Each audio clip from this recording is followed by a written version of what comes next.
Today we're going to talk about the effects of perinatal depression on infant mental health.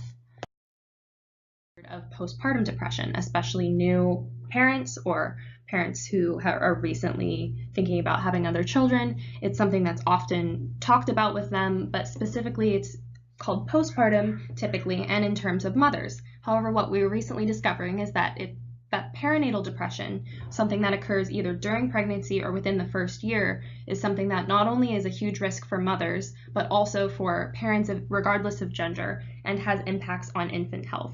So it's something that's relatively common. Up to 20% of women in the general U.S. population experience perinatal depression after or during having children, and it's higher in people with a history of mood disorders, specifically depression, and people of lower socioeconomic statuses, as well as immigrant women. An estimated 50% of women with postpartum depression also reported that it started prenatally during pregnancy, which has implications for early intervention as well as prevention efforts. This is something that also affects the whole family. As we'll discuss, there are serious symptoms that are damaging and difficult for both the new parents as well as infant children. And it will be discussed a little bit why it's more common and mostly studied in mothers. However, we're starting to look into research in fathers.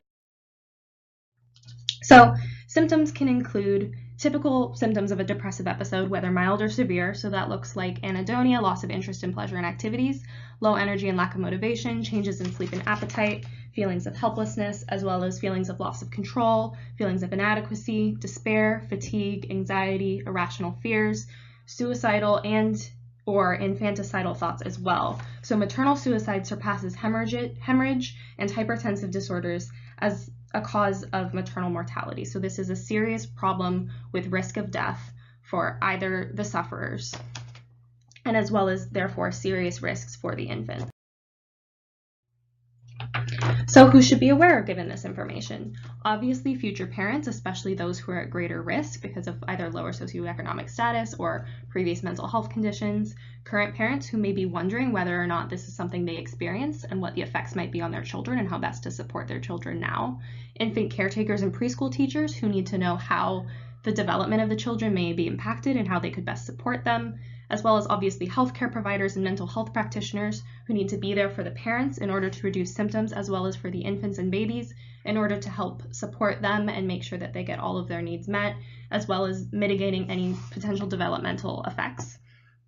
And also policymakers, because especially for issues like paternal and maternal leave, it's important that the seriousness of this issue is recognized and that it is given the space and the support that is needed.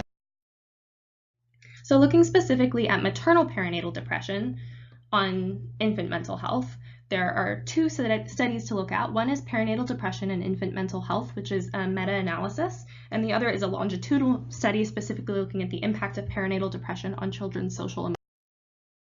So the first study, its main identification was that early identification and treatment are absolutely critical. So problems associated over a variety of the current studies and the existing literature on maternal perinatal depression have found that attachment insecurity is a risk, impaired cognitive, emotional, and social development are risks, as well as behavioral problems, dysregulation behavior, specifically in newborns, which includes sleep problems and difficult temperament, and an increased risk for emotional problems, including depression and anxiety, which can start in early childhood and infancy and actually continue into young adulthood. In addition to that, the longitudinal study found that women studied at 32 weeks of pregnancy and 8 weeks post giving birth, as well as 2 years later, showed that effects on social and emotional development are long-term, and this is independent of whether it was perinatal depression, postpartum, or both, or peripartum, postpartum, or both. So the mothers were assessed at 32 weeks of pregnancy and 8 weeks after, and then the children were assessed with the Ages and Stages questionnaire when they were 2 years old, and they found a strong association with maternal depression and the negative effects on social and emotional development, such as social isolation, problems following rules, problems regulating emotions, etc. So Maternal depression. That's something which for a long time was not believed to exist. However, studies now show that up to 10% of men report symptoms of peripartum depression, and as it's getting better understood, that number may be possibly rising. It's also recognized now that peripartum depression is something that is tied to biological as well as psychological and social factors. Not only that, but previously it was thought to only affect mothers because they thought it was only related to hormone changes. So in addition to being related to other changes such as sleep changes, relationship changes, all of the other strains and environmental changes that come with having a child, it's also found that men also experience hormonal changes during and after the pregnancy process. So biological factors are affecting men as well as women.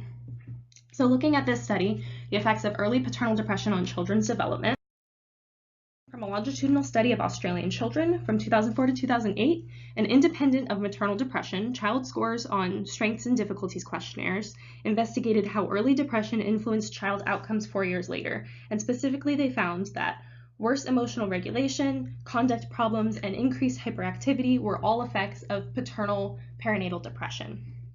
This led to problems at the age of school entry, specifically around age 4, which may impact school success, which is another reason that it's really important to look deeper into this problem and whether there are differences specifically in the hyperactivity that is experienced in children as a result of paternal perinatal depression as opposed to maternal perinatal depression. However, the study did also find that maternal and paternal depression were significantly correlated, meaning risk is greater for children with one parent that the other parent will also experience this, and therefore they may have even further complications as a result. So with all of that in mind, it's important to know that treatments are available for parents and they need to be extended and supported. Changes need to be made to policy and healthcare so that parents know and early intervention and prevention efforts become commonplace, as well as businesses and corporations are allowing of parents to take the time and get the support that they need. Better screening and support is needed for parents as well as for children, and particularly prevention efforts and interventions early in pregnancy may limit the depression in parents and thus the effect on infants. Further research, of course, is also needed, specifically on paternal depression, which is only starting to be understood fully, and specific supports for infants of sufferers. So there are treatments available that have been tested and proven for parents suffering from perinatal depression, but less supports are known and understood and in place for the infants that clearly are also affected as a result. With all of that in mind, it is important to understand this issue and go forward to take more steps to addressing it. Thank you.